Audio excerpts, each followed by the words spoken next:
everyone, welcome to another video. If you're new to the channel, my name's Lisa and we're going to be doing some crafting together this afternoon. The intention behind this video is that it is something you can follow along with while you're doing your own crafting. I am working on some cross stitch today, but you don't have to. If you want to do some coloring, you want to do some felting, you want to do some crochet, painting, drawing, at gaming, anything, whatever you want. I put the camera here because I wanted it to look like you were sitting across from me, so hopefully that's coming across here. I'm still very new at YouTube. This is a super fun hobby. I am loving making the videos and seeing people's comments and seeing people interact with them, but I very much still have no idea what I'm doing. So I hope this looks like we're both sitting at the table doing our crafting together. That was the intention. If you saw my video about finishing a cozy hobby, I had wanted to finish this koala cross stitch by August 31st. And today is September 6th. So that didn't quite happen, but you know what? I made really good progress on it. Definitely more than I would have had I not set that intention. So I'm still proud of the work I've done so far. Today we're just gonna worry about working on a cross stitch and having a nice chill afternoon. It's a beautiful sunny day here in Vancouver. It's Friday, so I'm excited about that. And this is intended to be in real time. Not that you can't pause the video, of course you can do that. But go ahead and grab your stuff, grab whatever supplies you need to do the crafting. I'm gonna make myself a coffee real quick because I like to have a little drink while I'm doing my crafting. Take a bathroom break if you need, and let's meet back here and craft.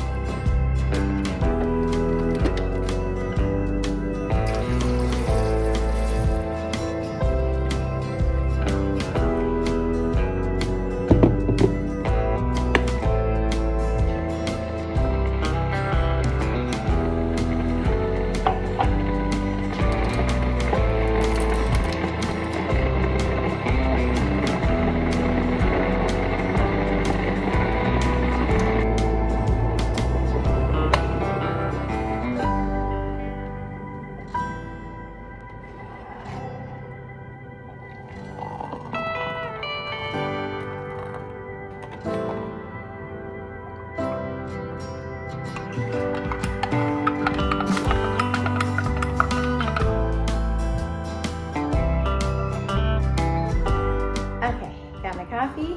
I'm gonna let that cool down for a bit before I have any. I've also got a camera on this so you can see what I'm doing. And then, yeah, I think that's how it is. I got a camera here so you can see what I'm working on.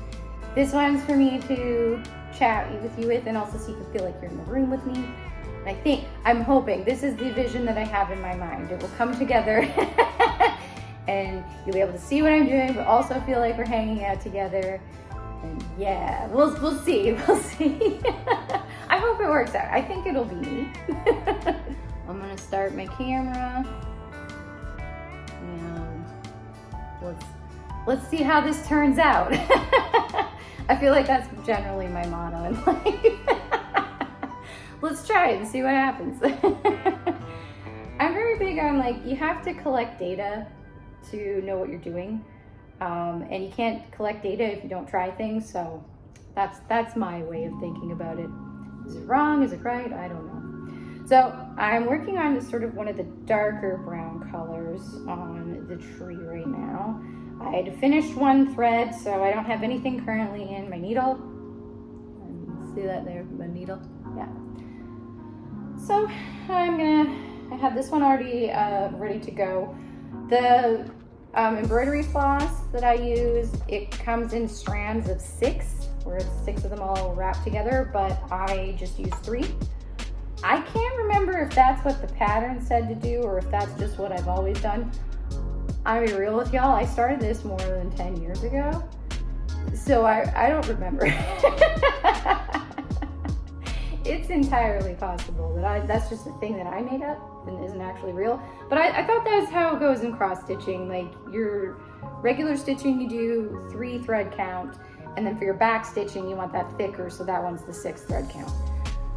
I'm not an expert here though, so don't quote me on that. Anyways, I'm gonna go ahead and thread this. I could attempt to do this closer to the camera so that you guys can see really well, but honestly, it's hard enough as it is.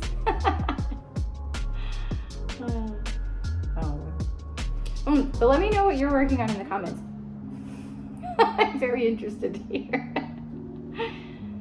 Okay, 6 times a charm. Yeah, nailed it. And I apologize if there's traffic noises in the background. This is Vancouver, not downtown. I'm in the Olympic Village area, but it is a Friday afternoon. I find the commuters, the drivers, tend to be getting a little spicy on Friday afternoon. People are tired, they're not driving particularly well. Let's say patience levels are at their minimum, spoons are low.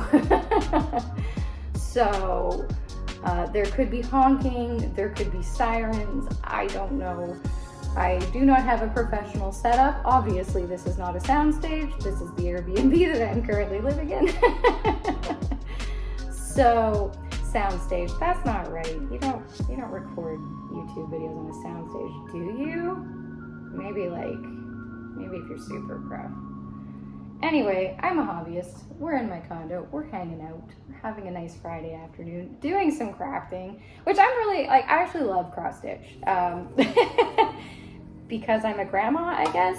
So, whatever. Grandma life. Yes, I do really enjoy doing cross stitch. So,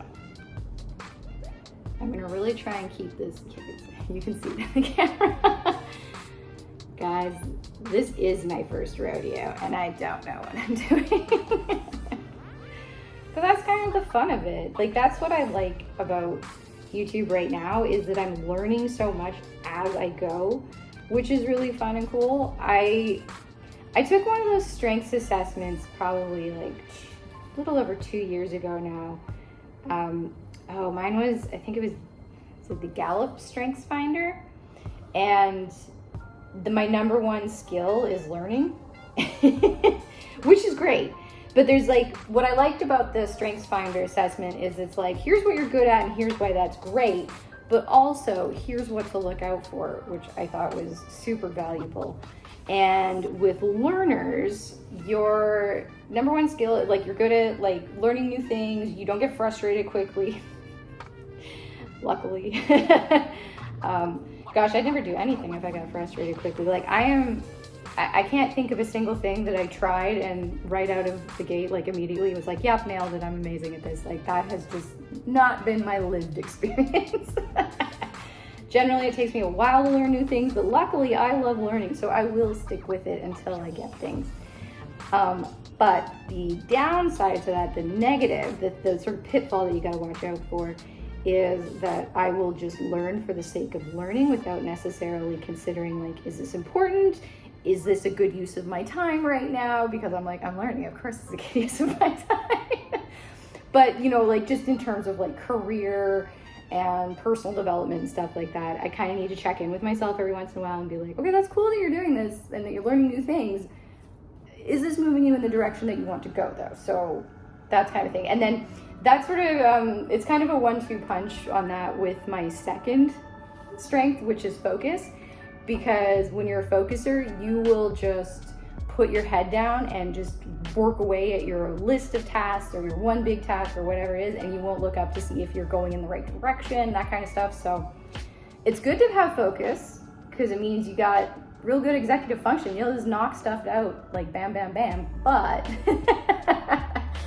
also, you can run really hard in the wrong direction, which isn't helpful. So just things to be aware of. Just things to be aware of. Okay.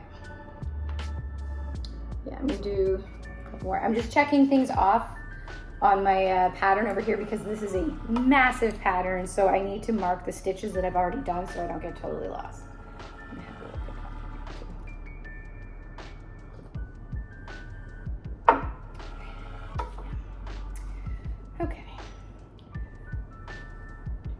I'm not gonna chat the whole time. I know it's like 5 minutes in and you're like, okay, so that's a lot of chatting. But I don't know, let me know. Do you guys prefer videos with lots of chatting? Or do you like the ones that are like all silent and they just have like a little bit of text on the bottom? I personally watch both.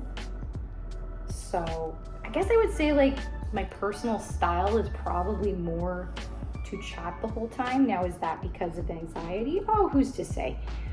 Probably. But I do like to watch. There's a channel I really like called Cups and Thoughts, and she does a lot of annotation of books, which I do you guys do this? I like to watch videos about things that like fascinate me, but that I could never do. So for example, like with the book annotation, like I love the way she does it. It's so decorative, it's really pretty, and I'm like, man, what a neat hobby. But I would be so, I guess, stressed or anxious, I guess anxious is really the word, about writing the wrong thing or making a mistake.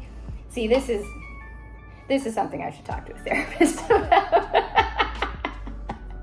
I don't currently have one, and I probably should.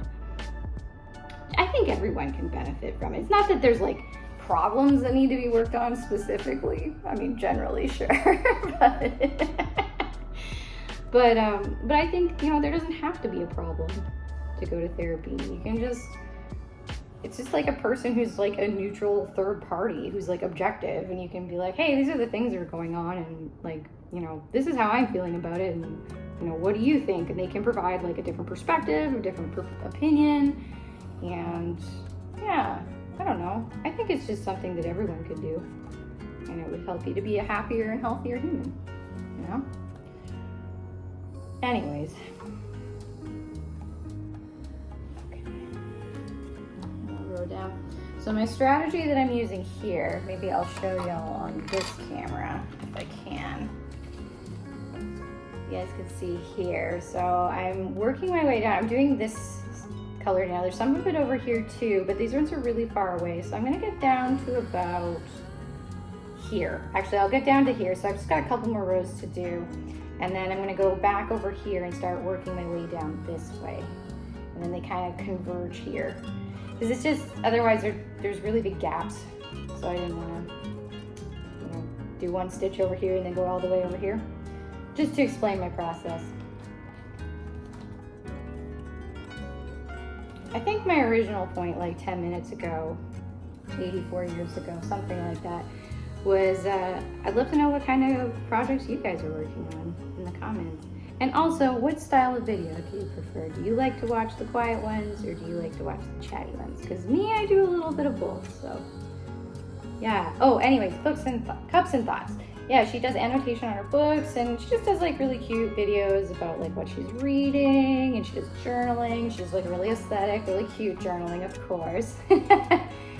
I've actually started using Notion for my journaling. I've gotten really more into Notion because, again, I'm nomadic, so I can't really have like a whole like bunch of stickers, or like even just with physical journals, like I'll have a few, and then one gets filled up, and then I need to carry it around with me wherever I am until I get back to Canada and can put it into storage.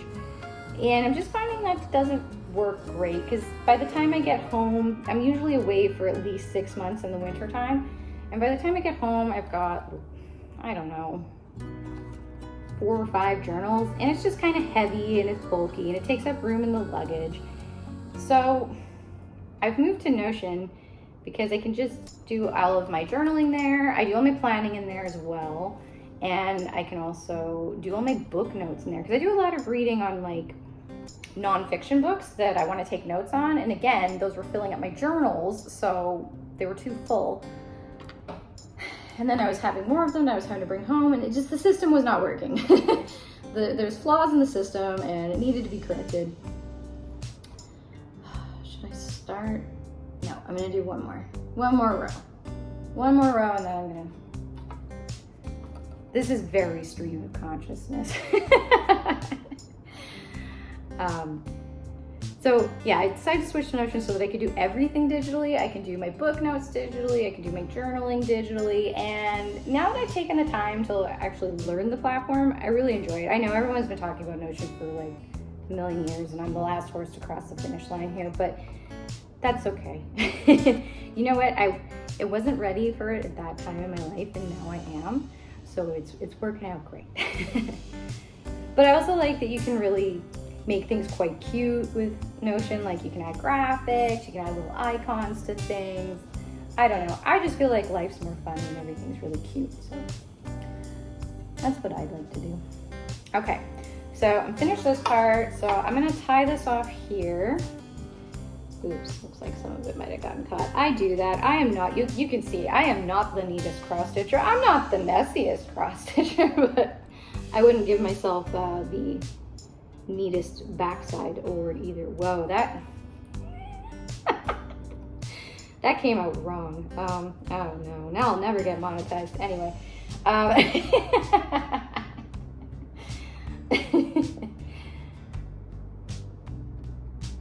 yeah, the back of a cross stitch project is always like a little bit of a nightmare. But I'm gonna tie this off and go back and start coming at this from a different angle, start in a different spot. I love these cute little scissors. I got these from the Daiso. I didn't do it when I was in Japan though. I actually got them in Australia, in Brisbane, I believe. And then when you're not using it, it goes in there. It looks kind of like a little pen, but also it's just neat and tidy and put away, and it takes up very minimal space, which for me, as a nomad, always a plus.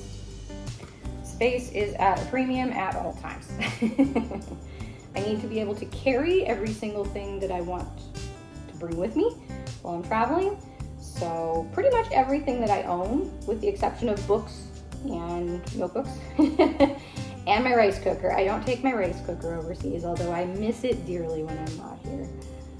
I have a Cuckoo rice cooker. It's a Korean brand, and I love that thing. Rice is my favorite food. I eat it every single day. So for me, a Cuckoo was a very worthwhile investment. But other than that, I bring every single thing that I have with me when I'm on the road, so I can't have that much stuff. But I like that. I wouldn't say that I'm like a minimalist. Like I didn't intentionally set out to do minimalism, but it just kind of happens naturally by being nomadic, because you just can't have that much stuff. But I'm fine with it. I don't miss it at all. I don't really like having a lot of stuff. I find a lot of stuff quite stressful, to be honest with you. Okay, now here's the fun part. Trying to figure out where I need to jump to on the pattern. And unfortunately, you'd be like, well, just look at these stitches. Clearly these can guide you. Yeah, I kind of made a mistake with these. So these ones aren't quite right. That's fine. When it's all finished, it's still gonna look like a tree and no one's gonna know. I mean, I'll know, and I guess now you guys will know, but nobody else is gonna know, so it's fine. Okay, what do we got? So from here, okay, so there's that one that comes down. And then I wanna go 1, 2, 3, 4, 5, 6, 7, 8, 9, 10, 11, 12. It's the 13th stitch over from that one. Okay, 1, 2, 3, 4, 5, 6, 7, 8, 9, 10, 11, 12, 13. Okay. I always count twice, sometimes 3 times. It's that old shop class thing of like, measure twice, cut once. Except for we're not cutting anything. But measure twice, stitch once. Okay, 13. Okay. So that one came down here. Oh, this might be off though. That's not a reliable measure because I messed up those other ones. Okay, we're gonna have to go from this one then. I'm not sure if that's in the place it's supposed to be. Is it? It is hard to tell. Let's see. 1, 2, 3, 4. Oh no, it is. Okay. It is. Okay, we're gonna go with that. So 1, 2, 3, 4, 5, 6, 7, 8, 9, 10, 11, 12, 13. Oh, nice. It's right in the middle of this. There's 5 stitches here. It's the 3rd one. That's easy. Sometimes I have to like mark it and then come back to it.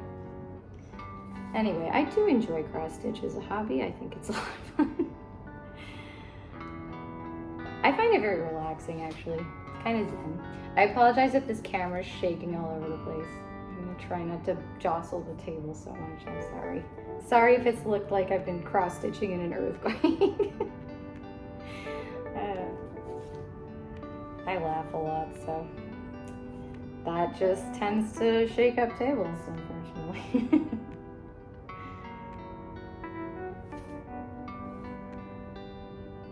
Okay. And this row is just one stitch, nice and easy. Then we're going down and over one. I haven't marked this one off yet, but given that it was one stitch, I think I can manage that. I'm going to get this one done first. I'm really excited to see how this video turns out. Like, I'm always excited to see how every video turns out, and you can never really tell, like, when you're filming, you're like, you know, you think it looks okay, but then when you watch it back, sometimes it comes out totally different than the way you thought it would, and then editing changes things too, so it's always a process. It's always a journey. I mean, in my mind, I'm like, oh, I can make these incredible videos. I'm gonna do all these cool shots. And then in reality, I am very limited in the equipment that I have. And I am very nervous about filming outside. It's also hard in Vancouver just because I don't want to have anyone in the background. You know, I don't want to film anybody against their consent. And there's always just a lot of people around. It's a busy city, especially in the summertime. There's lots of tourists as well because it is very beautiful in the summertime. So, yeah. Things don't always come out the way they planned, but that's okay. I think I just posted my 19th video. So this one will actually be my 20th, which that feels wild to me. That feels like so many videos. And the most of them I've made since we got back to Canada. I did a few while we were in Brisbane. That was the last place we lived in Australia. I only made one while we were in Hawaii. I was very busy with work stuff at the time. And I haven't gotten a good routine down with like filming and stuff like that. Because that's the thing, I still work now. Like I don't make any money at all. This is not my job. But I'm a web developer. I also do local SEO for businesses. I don't do general SEO anymore, meaning for like blogs or news sites or anything.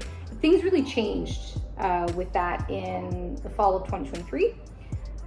I have sort of my own sites. Me and my partner run several sites, and our sites did really well during that update, but a lot of people got just like thrashed in the rankings. Like their website went from, you know, being #1 for a bunch of big keywords to nowhere near that. And so they lost all their traffic, which then drops all their income. And like, that's really scary when that's how you make your living, you know? I just feel like, as far as informational searches, Google is not working. Like the algorithm doesn't work very well right now. I actually haven't used Google for search in months. I use Perplexity instead, which is an AI-based search engine. I just find that it gives way better answers, and it gives the sources for its answers. So it'll tell you one thing, and then you're like, okay, and then you can go and verify that answer. You can look at the source that it cited, because sometimes it does. I do always check, because sometimes it didn't interpret the information correctly, but for the most part, I find it's pretty solid. So one thing I think Google still does do really well though is if you're looking for something nearby, like on Google Maps or even just in Google, but it'll show you the map with the results. I think it still works really well in that regard. I don't think anyone has a better product than they do in that area. I do still find Google Maps frustrating sometimes. Like sometimes I'll look for something in my area, and especially I use it all the time because I'm always traveling to new places. So I'm always like, okay, well I need this thing, or I want this type of food. Show me what's nearby, and it'll be like, oh, there's nothing around you. And I'm like, oh, okay. But then like next week I'll be walking around and I'll walk by a place and I'm like, well, why the heck didn't you show me that? Sometimes it's because the business hasn't been listed, which, you know, that's not their fault, but but for local businesses, I feel like it's still really, really effective. So I do work with businesses that have like a physical location. We get really great results for them too. Like, you know, they'll go from not getting any traffic at all from Google. Usually they just don't have things set up quite properly. So I'll work with them on that, getting their business profile set up well, as well as their website. They kind of work in tandem with each other. They boost each other up when they're both set up well. And so I do that, but my favorite thing to do is custom software development. I do stuff for WordPress. I'll build like custom software for e-commerce companies, scheduling software, stuff like that. My favorite thing is when someone has like a weird use case where they're like, I have kind of a weird business and I need this, and this piece of software gets me 80% of the way there, but I need that extra 20%. And then I come in and build a custom solution. That's my favorite thing to do. But I don't know how much longer that's going to really be a viable career path, you know, just with the way things are going with AI. So we'll see. I don't know. I mean, I'll keep doing it as long as people want to keep paying me for it. I'll keep doing it. But it's kind of interesting to think about and be like, well, is it even going to be an industry in 5 years? Like, I just don't know. I'm just realizing now I stopped stitching too soon. I should have gone over, so I'm going to have to undo some of those stitches. That's okay. These things happen. I am chatting, which is distracting me a little bit. Okay, I'll pull these out. Anyways, I was really busy with work over the winter. I was building a couple of custom software projects actually, so that took a lot of time. So I was doing a fair amount of SEO work too, actually, with businesses. So I didn't have much time to do any filming. But what I realized is that I just needed to create a schedule. And then instead of just being like, I'll film when I have free time, because that will never happen. Now I block out Friday afternoons. Those are generally quiet work days for me anyways. There's no life or death on the internet or in software development. Like, no one's gonna, lose money or suffer personal injury because something on their website didn't get done until the following Monday. Like, it's fine. There are no emergencies here. So, I mean, like, maybe if their website was just like down and broken, like, for sure, I would help them with that. But if they're like, hey, can you publish this thing on the site? I'm like, absolutely, on Monday. So I sort of protected Friday afternoons as my filming time. And that has made it a lot easier to get videos done. So I generally film on Friday, or sometimes over the weekend too. It depends on the video. Like, if it's one of my productive weekend videos where I'm taking you guys through, what I'm doing for like my weekly reset. Then obviously that doesn't all happen in one afternoon. There we go. But other than that, I generally just film on Friday and do my editing over the weekend. I don't have much time on weekday evenings, so I don't generally do any filming then. Like, by the time I get done with work, I usually do some training or an exercise class, and then I have business group and I have Spanish classes. So by the time I get done with all of that, I usually do not have any extra time in the evening. I just have enough time to relax for a little bit, have a shower or a bath, and then go to bed. So I do get up very early. I'm up at 5 on weekdays. My partner does day trading on the stock exchange, which opens at 6:30 a.m. Vancouver time. So very early. That's one of the reasons why we chose Buenos Aires for this winter, is because it's actually 1 hour ahead of New York. Also, it looks beautiful and really cool, and I'm very excited to see it. And it's given me the excuse that I need to finally really level up and learn to speak Spanish properly instead of just knowing a handful of words. So I love learning languages. That's one of my other hobbies. But this one feels like very purposeful, so I'm very motivated to work on my Spanish. I'm not going to speak any for you right now because I'm still very shy about it. But I'm gonna have to get over that because that's what they speak in Argentina. But it looks like a really beautiful city. Just amazing history. The architecture's so cool. The weather's gonna be great. It's their summertime when it's wintertime up north, so very excited about that. Food looks great. The people seem lovely.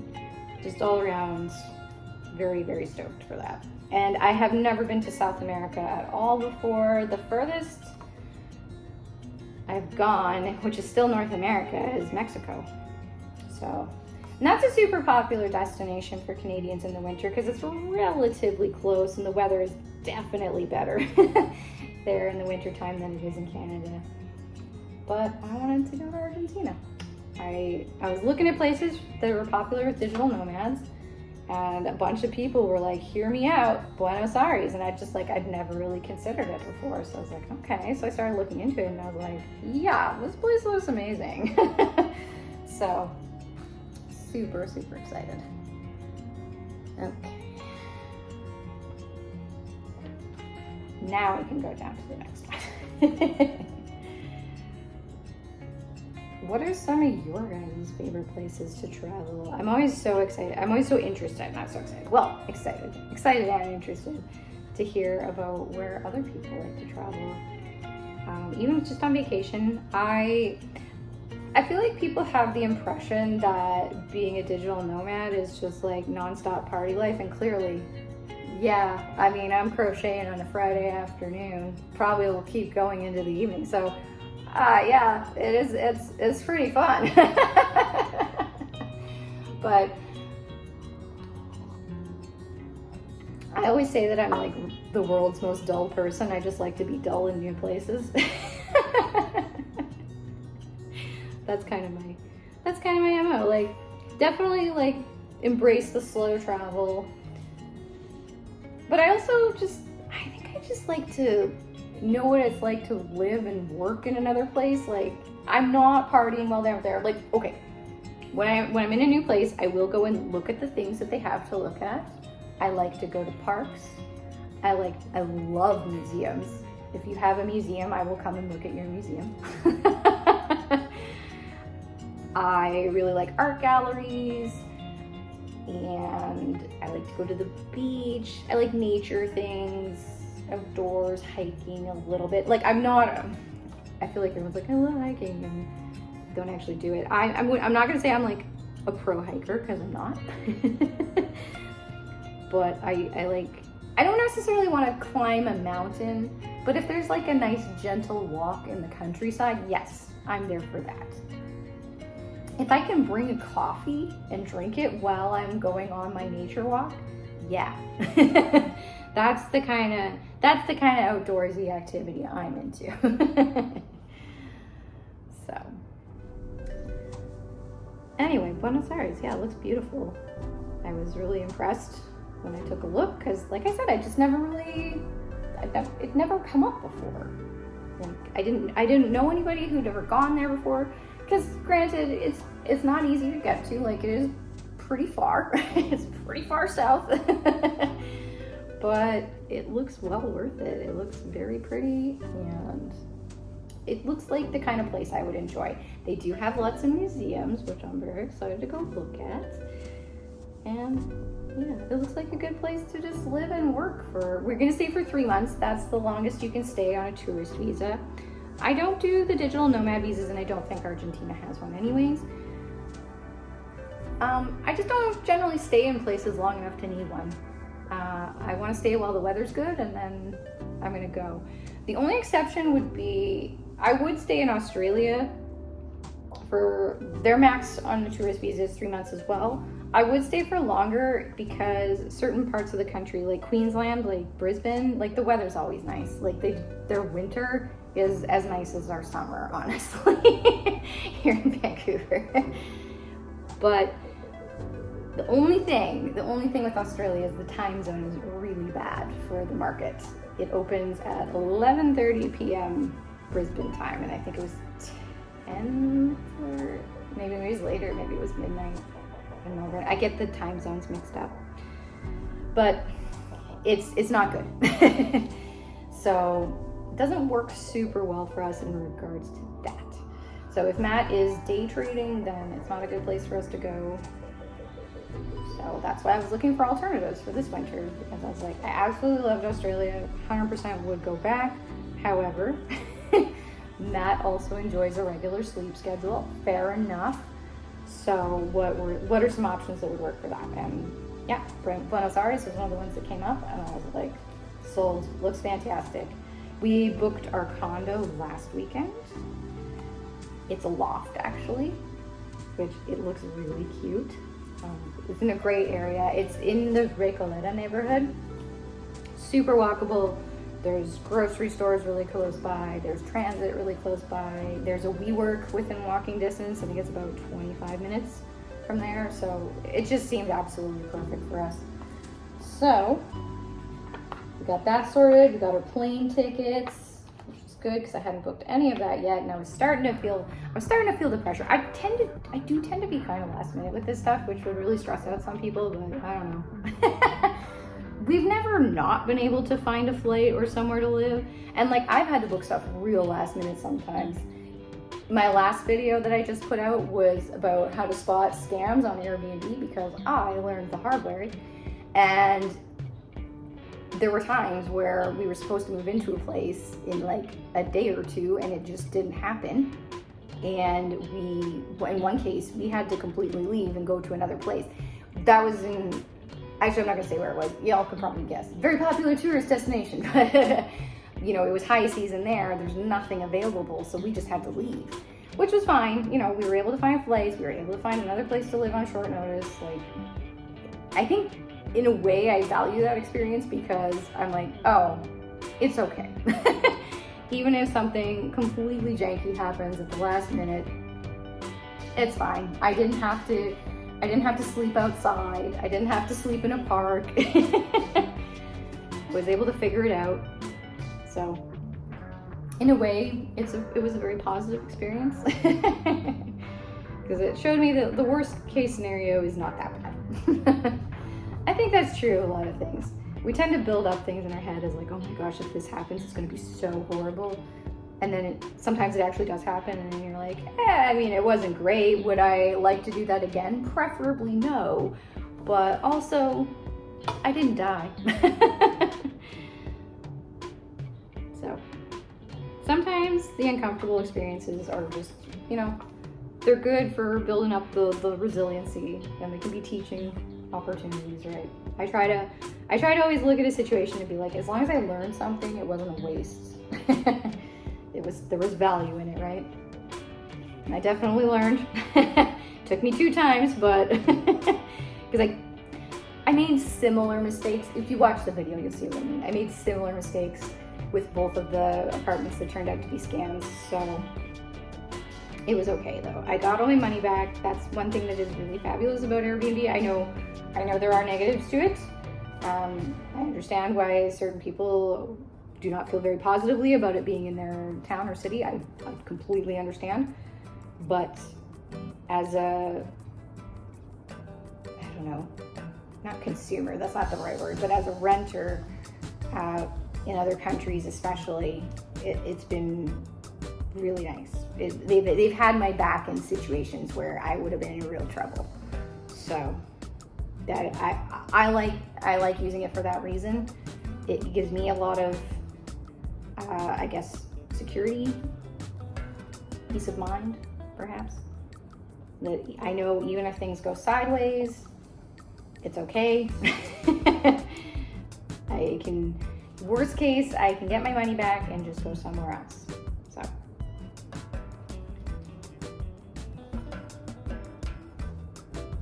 And now that I know the warning signs to look for, it's been smooth sailing.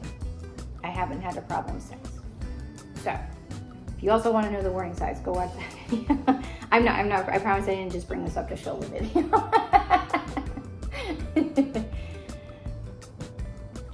Just saying, I think there's real value there. There's valuable information.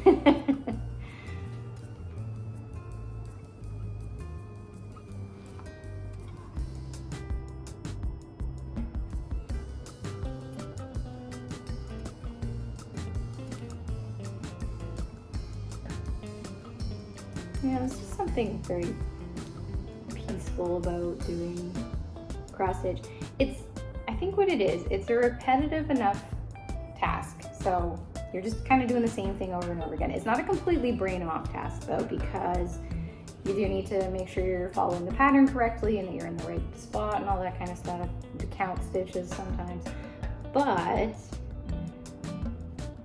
there's also a bit of a creative element to it, I feel.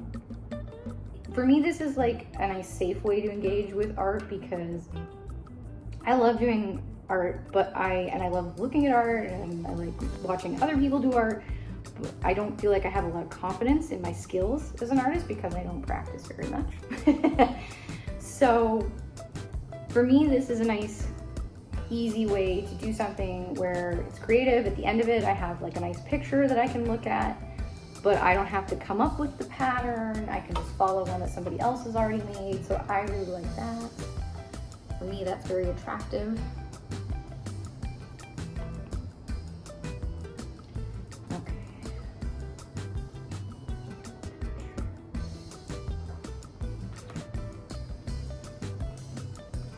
And it is like a fairly slow pace, I feel, because, I don't know, it just takes time.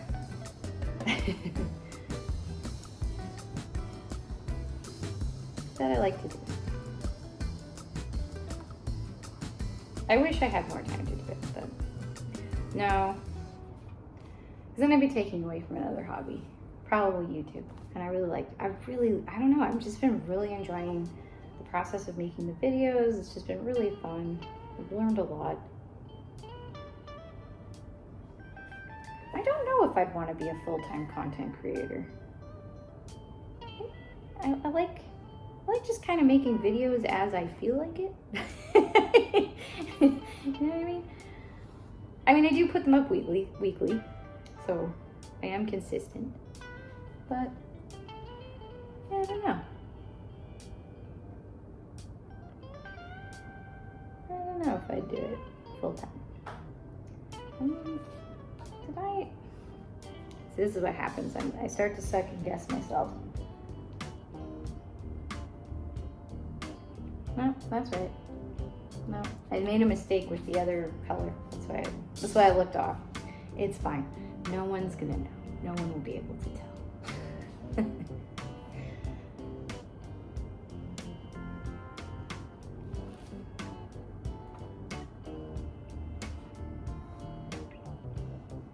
I can't believe my timestamp on my recording there says it's almost 40 minutes. What? That has gone by so quickly. I can't believe it. How's your progress going on your project? Hopefully it's going well. Is this coffee still warm? Yeah, although I might want to speed it up here. It's still warm, but are you a coffee or a tea drinker? Personally, my philosophy has always been why not both? But I definitely skew more coffee. I love caffeine. Caffeine is the best. Does it contribute to my anxiety? I don't care to examine that, thank you. I mean, realistically, probably, yeah. What I do is, my justification is at work, and actually at home, when I'm making drip coffee, I use mostly decaf beans and then just a little bit of regular caffeinated, so it's just lightly caffeinated. And then when I'm at work and when I'm at the office, they have an espresso machine which has decaf options. So I'll make like a decaf Americano, and then I add a little bit of regular drip coffee to it because they always have that too. And then that way I can have a couple of coffees throughout the morning and one in the early afternoon. That's my treat after lunch. I make myself a little latte they have vanilla syrup at the office. This works really great. I'm working at the one on Main Street in Vancouver right now, and it is fabulous. The community managers there are great. Super friendly, super helpful. They go way above and beyond on the snacks, way above and beyond. Yami goes so much harder than she needs to go, and I appreciate it so much. I love a good snack. So yeah, if you're looking for a co-working space in Vancouver, we work on Main Street. It's at Main and 4th.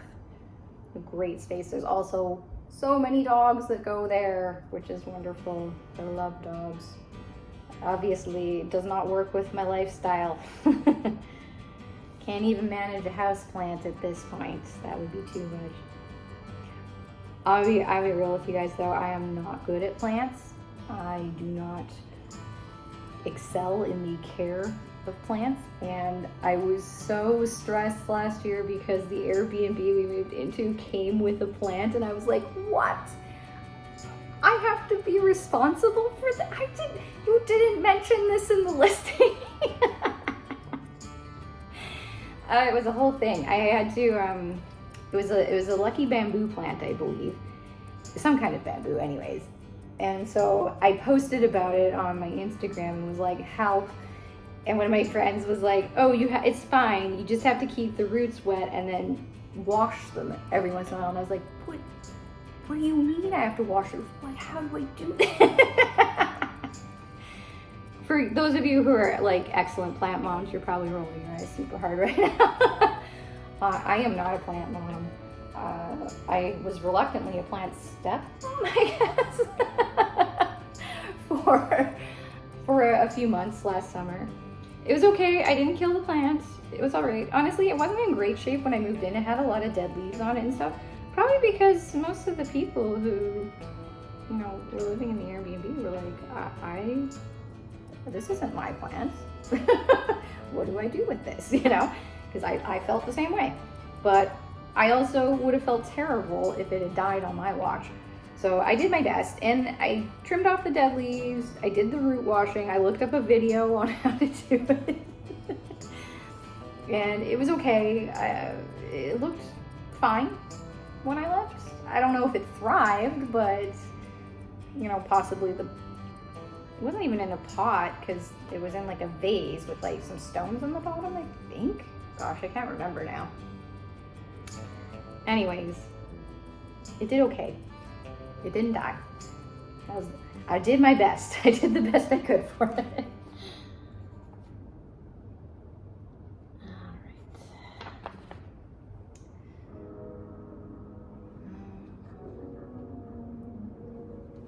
It's very much condensing now, so the rows are going quicker, which is nice. Okay.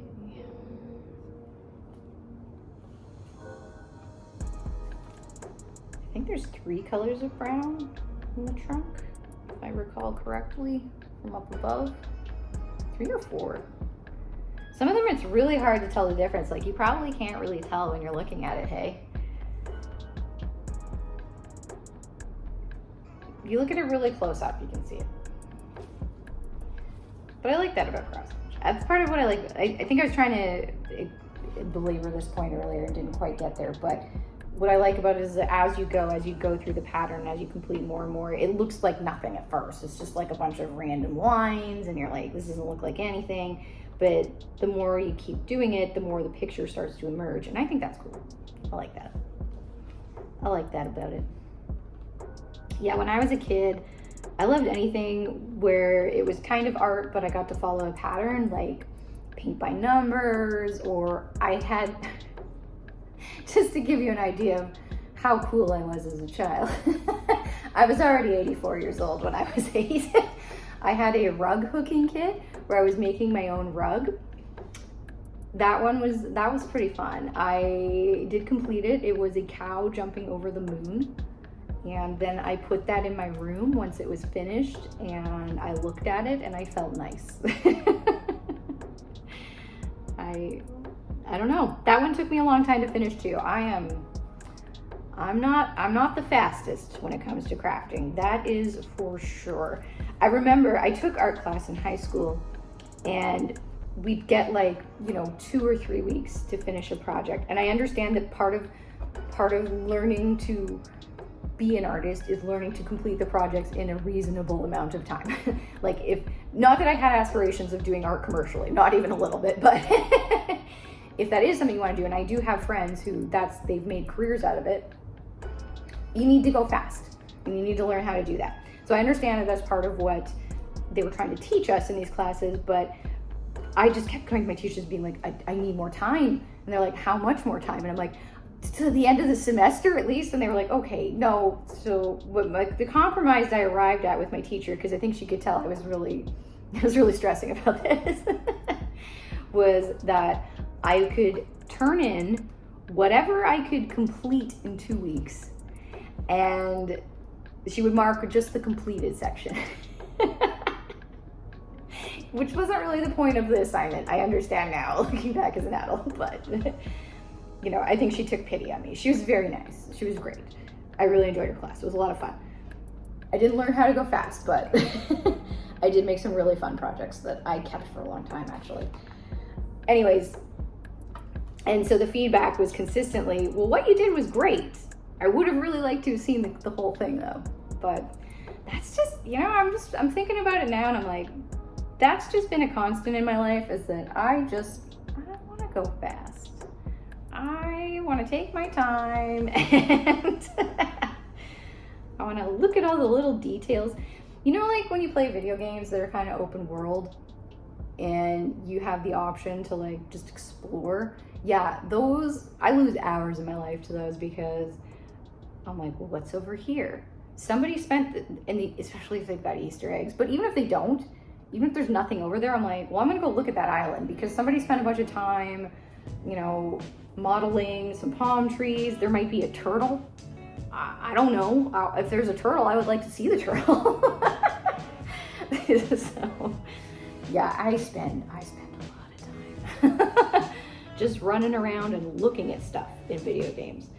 I don't really care that much about combat. Like, I don't like games where the main focus is combat, with the exception of Spider-Man PS4, which is the greatest Spider-Man movie ever filmed, and I will fight anyone who says otherwise. But I've been a Spider-Man mark since I was a child. I've been obsessed as long as I can remember, my entire life, and yep, that video game got me. Oh boy, it got me. And I don't want to talk about the ending. I can't do it today. We're having a nice afternoon and I'm not going to ruin it. Peter can't have nice things. Anyway, yes. I get very sucked into open world exploration games. That's why I like something like, okay, I'm going to age myself here. A lot of you are going to be like, I don't remember this video game because it came out at least 10 years ago, I think. But Assassin's Creed Black Flag, the pirate one. So I don't care at all about the full Assassin's Creed timeline. I haven't played any of the other Assassin's Creed games, but you better believe I explored that map in my pirate ship top to bottom. I got off and I looked at every single island, even if it was tiny. And you know what? That paid off because there was treasure chests on a lot of them. So that worked out. I just wanted to be a pirate and sail around, and my crew would sing sea shanties and then I'd collect new ones for them to sing. It was like hours, actual hours into that.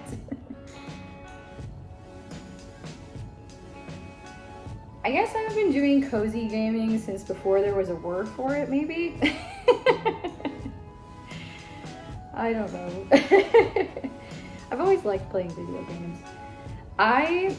So I realized this about myself recently. I get a massive dopamine hit from checking off things on a to-do list. That's the good stuff for me. I know there's other people that bounce off that completely. It does nothing for them. I have friends like that who are like, I don't understand. Why do you care? And I'm like, I don't know, but I really do. So I realized that a video game is just, the ones I enjoy anyways, are just a giant to-do list, or a giant, or basically a giant museum where you can go and look at things. And you can find lore and there's backstory and you're like, oh my gosh. So that's why I get sucked in so hard. It's a big old to-do list. You know, you're like, okay, I'm gonna go out in the world with my little character, and you come across another one who's like, hey, hi friend, I have a task for you. And I'm like, oh yeah, give it to me. you know, where they're like, I need you to go over here. And I'm like, and I need you to collect this item. Okay. And then I need you to go get this item. And I'm like, multiple items? Now we're talking. And then you got to combine them and make this thing. You have to go to this guy and he's going to do it for you. And I'm just like, yes. That is my favorite. And other people, my friends, my partner are just like, what? That's the opposite of fun. You like to run errands? I'm like, absolutely yes. Yeah. Funny enough, I don't really like running errands that much in real life, but it's more because, what is it about the real life ones? It's more so just having to work out the logistics of going places and what time should I go and is there going to be a lot of people? Am I going to have to wait in a line? I think that's the issue with the IRL ones. But in a simulated video game world, yes. Super fun. Fun and relaxing. So I think since we're almost at an hour here, which is crazy. If you're still with me, like, thank you. I can't believe it. Let me know in the comments if you've made it this far, because I am genuinely curious if this is of any interest at all to people. I hope so. I mean, I like to watch videos like this, but I don't know if other people do. I think so. I can't be the only one. But do let me know if you're still here, if you're still with me at my timestamp showing 53.5 minutes, just about there. You're a champion. And I'm so grateful that you've watched my video this far and that you've been hanging out with me. Maybe you're doing some crafting, or maybe you're just watching. Sometimes I just like to watch someone else do some crafting. Sometimes I don't have the energy for it myself, but I'm like, I would like some chill crafting vibes. Yeah, absolutely. I'll put on a video. Or I watch a lot of YouTube in the bathtub, like while I'm just relaxing, or I love to put it on if I gotta shave my legs. It's like the most boring task in the world, right? Like, who cares about that? So if I'm doing that, I'll quite often put on a video and then I'll watch the video. And that gives me something fun and interesting to focus on instead of just the super boring shaving of the legs.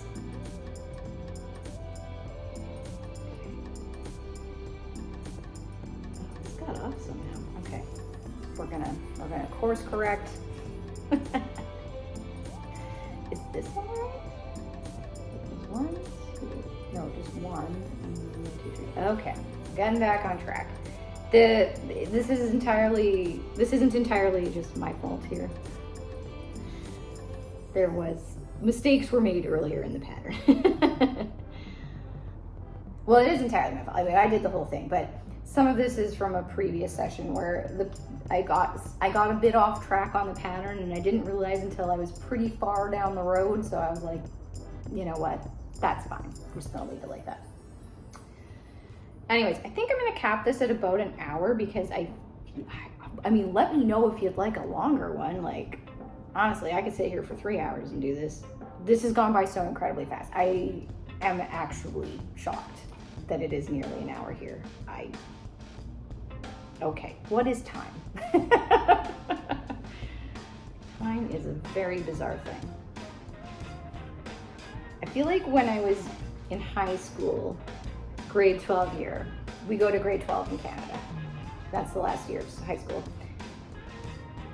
I feel like towards the end, and I loved school. Like I said, learning's my favorite, so I really enjoyed school. But by the time I got to the end of grade 12, I was ready to move on. I wanted to go on to the next stage. I was going to be going to, well, I wasn't even going to university right away. I did a hybrid program in high school where for the last 2 years of high school, so for grade 11 and 12, I did mostly my high school classes, but I also had extra classes that were university level. So that was for coding and web development. I hadn't gotten into software development yet. That one was all for web stuff, which was still quite new at the time. This was 2002, y'all. I'm turning 40 in less than a month, so just to give you context.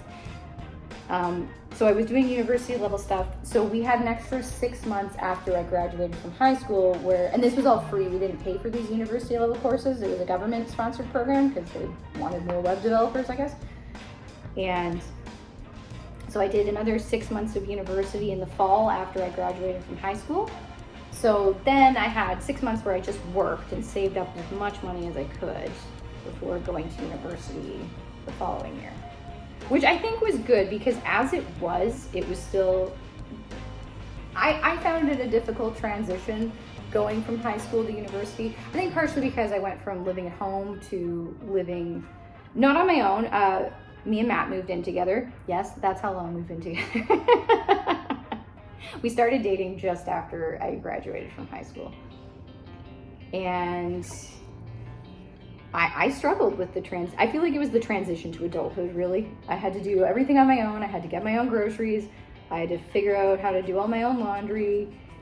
I mean, I knew how to work a laundry machine. Like my mom, it's not my mom's fault. She did a good job. I was just, I suppose, unmotivated in really mastering those tasks when I still lived at home. Because I was like, if I don't do a good job, it's fine. Mom will save my butt. So then I had to figure out how to do everything on my own, and which is good. You gotta get out there and do that at some point. But I thought I was ready. Man, I was not ready. And you know what? I feel grateful that I had Matt there. He was a couple years older than me.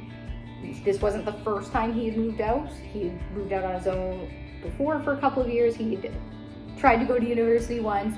Again, like me, ran into that wall, struggled. He ended up coming back home for a year, which worked out because then we met each other. And then we moved back out together. So this was his second go around. This was my first attempt. It was tough. It took some adjustments, that's for sure. But then it got better. I feel like by fourth year of university, it was going pretty good. But then there was a transition, and maybe y'all had a similar experience too. There was a transition from university life where your focus is studying. I did work a little bit. Like I worked every single summer, the whole summer. And then while I was in school, I had a few like part-time jobs. Quite often they were at the university, so that was good. I worked in a mouse lab at the university for a while. They were doing research for muscular dystrophy, something to do with blood transfusions. But the big one was they were looking for a cure to muscular dystrophy. So I helped care for these specially genetically engineered mice that they would have the gene that would give people muscular dystrophy, so they made sure that these mice would have it, and then they were trying to cure them. So I had experience working with mice because when I was a kid, I got really into like environmentalism and trying to help out animals and do better by the environment. It was the 90s, it was a big theme at the time, and you know, as a 90s kid growing up with all the talk about like we have to do better for the environment, and I thought we'd be further along by now. But you just gotta keep going. What's the alternative, right? So anyways, I worked at a raptor recovery center. So raptors are like birds of prey, owls, eagles, falcons, hawks. Where I live, we have tons of those. We actually have more bald eagles in the province of British Columbia than in the entirety of the United States. There's a lot, I see them frequently. And their main food that they eat is mice and rats and voles, as well as quail, which is a small bird. So I used to help raise those because those were their food, and I would always feel kind of bad because I'd have to, when they were well enough to hunt, I'd have to release a live mouse into the pen where the owl or the other bird of prey was recovering in, and then it would get snatched up and eaten. So I was like, I'm so sorry. But at the same time, I was like, well, but the owl deserves to live too. Like, you know, and I was just like, this is their goal of life. Just crying. I was like 10. But, you know, that's how it is. That's just nature. It's just nature. So anyways, you can't convince an owl to become a vegan, unfortunately. It just won't work. I also think they would die, so their bodies are just not set up for that. So I really enjoyed actually working with the owls and the raptors. My favorite was a little tiny saw-whet owl. They're about this big. His name was Moonbeam. He was super cute. He was very grumpy because I would come and feed him during the day and he did not want to be awake during the day. But that's when I would give him his food, so he'd have to. And I actually got to release him when he was recovered enough to go back out into the wild, and that was really special. It's a fond memory. There's a picture of it. I don't know where the picture is. It's somewhere at my parents' house. They've got it somewhere. Me and Moonbeam. And I hope he went on to live a prosperous little saw-whet owl life. I hope he did good. I hope he recovered well from his injuries. He was able to go back out into the world. Maybe he met a lady owl. I don't know. And he probably did murder several mice and voles, but again, that's just what owls gotta do if they want to survive. So, you know, we shouldn't judge them for it. We shouldn't judge them for it. They're doing their best. So yeah, I worked at the Mouse Lab at the university, and then I also did a little bit of work. My major in university was Japanese language, which makes complete sense looking at me and given my current career. I loved it though. I would absolutely do that as my major again. Super, super interesting. And I can speak pretty fluently now. We went back to Tokyo just this past April, and I'm able to get around, and Tokyo is so different than the last time I went, because gosh, the last time I went was 2001. So, you know, we didn't have smartphones then. They hadn't hosted the Olympics, at least not recently. So, you know, there was no English language signage anywhere. Like Shinjuku Station was even more confusing than it still is. But I went with my friends who were Japanese, and they really took care of me, and it was just such a positive experience. I loved it. I still love it, but I hadn't been back in a long time. And man, Tokyo is so different now. Like, there's so many more tourists, but I think it's just so much more accessible. Like, not just because it's relatively inexpensive due to the yen being kind of low right now, but, you know, people have smartphones with translation apps on them now, which helps. I mean, it's not a perfect system, but, you know, definitely makes it easier. You can like hold your phone up to a sign and it'll automatically translate it for you. So that's kind of cool. But I did find a lot of service people, because, you know, me and Matt would come up to like a restaurant or something, and they look at our faces and make assumptions about the language that we could speak. Fair enough. And I'd respond in Japanese, and some of them would be so relieved. There was one woman, she was, oh my gosh, if you're ever in Hakone, go to Box Burger. It was so good. Delicious Wagyu beef burgers. I think it's the best burger I've ever eaten in my life, quite possibly. Yeah.